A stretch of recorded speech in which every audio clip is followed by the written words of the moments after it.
Hey guys, it's Gabumon for Game here. Today we're going to go ahead and do a deck profile on my Gabumon Bond of Friendship. So we're going to go ahead and start off with the eggs. We played the 4 Upamons and the 1 Demivimon. 4 Upamons to get that draw 1 effect when they have no Digisources under the Digimons. And then the Demivimon, because the 1000 power does help out a lot when you have 8 or more cards in hand. We can easily achieve that condition just because of the fact that Upamon helps you draw. And then we have a lot of sources in our deck that helps us pretty much top check add cards in our hand. So that's pretty much for the eggs. We'll start off with our rooks. We play 4 Gabumons from BT6, staple of course, to help you restand your level 7. And on top of that, when it's in the battle area during either player's turn, if a mat is played from either security or if you play a mat from your hand, gain 1 memory. Really definitely helps out a lot, especially when you do memory choke.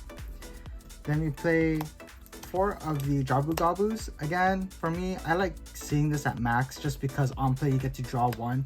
And half of the time, they can't really deal with this card. They're just going to have to take the hit. So drawing 1 and then swinging for 1 is always good. Also target for Bond. Then we play 4 of the starter deck 8 Gabumons. Again, I like this one more just because of the fact that when you have 8 or more cards in your hand, this gains another 1000 power, and it's during all turns. So let's say if your Gabumon lives, he's gonna be at 15k during both players' turns when you have 8 or more cards in your hand. So really helpful. I do only play 2 of the Tamer promo Gabumon just because of the fact that once I see it, I don't need to see the second one. And sometimes if you whiff, it's really bad just because of the fact that you may be bottom decking your core pieces or you may be bottom decking your Gabumons. This happened to me a lot. So honestly, 2 is good enough for me. Another Gabumon bottom target. But on top of that, once you play it, you only play it during the time where you really need it. Other than that, it's pretty much another rookie rush. So that's it for the Gabumon lineup. We're going to go ahead and play 4 Strabimons. Now Strabimons is really good. I do like playing 4 of this rather than 2 of the other Gabumon. Reason being is because it's top 3, so you're not going to cycle too much of your combo pieces to the bottom in case if you do. And on top of that, it adds both a tamer and a hybrid, and we play multiple hybrids including this card itself. So yeah, consistency is key. Then to finish up our rookies, we play 2 Madoki Betamons. Reason being is because this format pretty much relies on a lot of memory boost. The moment when they're going to try and use the memory boost, you can just slap this guy down and boom, they're not going to be able to gain memory and you're going to choke them to 1 or 2 the most. But yeah, that's pretty much it for the rookies. Now let's go ahead and get into our champs. So starting off, we do got 4 Lobomons. These guys, again, you want to max this out. Searchable by our Davises, searchable by our hybrid Strabimons over here. Searchable by memory boost. This guy's easy to grab. For the cost of 2, play over your Tamer and Lobomon for game. I'm not too sure if you guys checked out the previous video, but that's pretty much how I won my last match.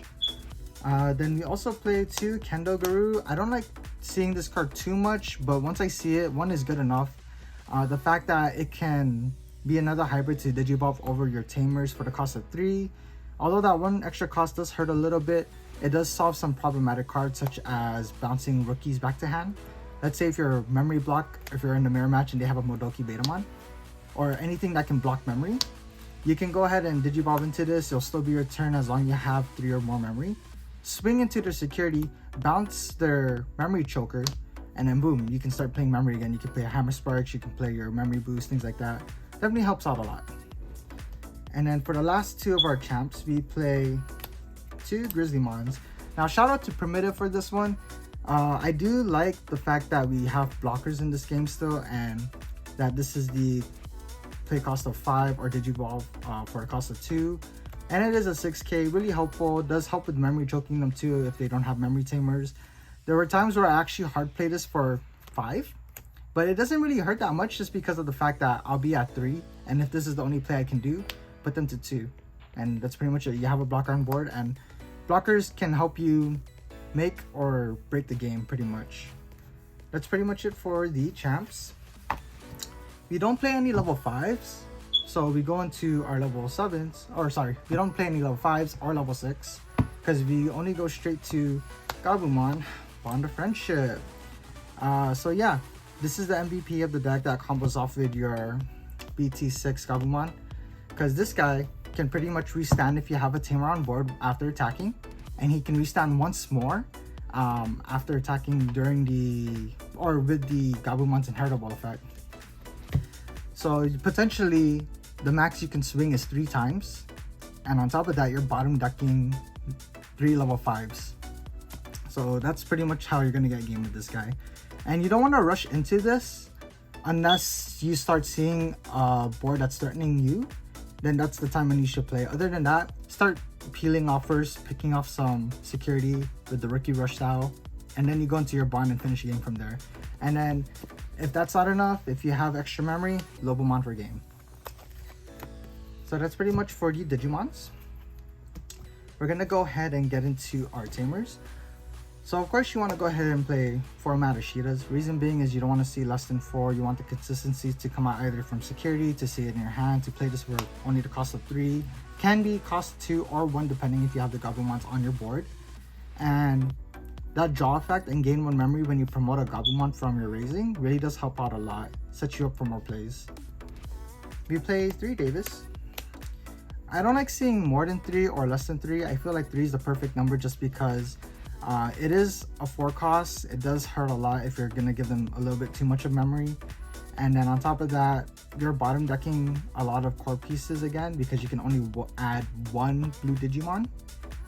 It says you can add green, but we don't play green in this build, so just 3 is good enough for me. And it's your memory reset back to 3.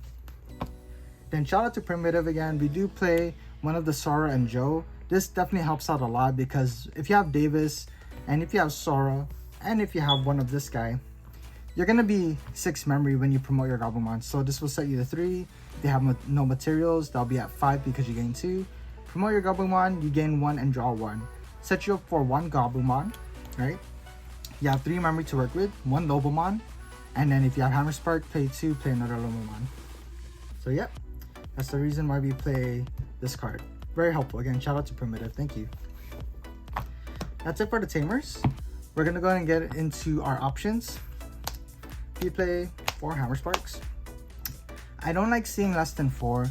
I see some people play 2, some people play 3.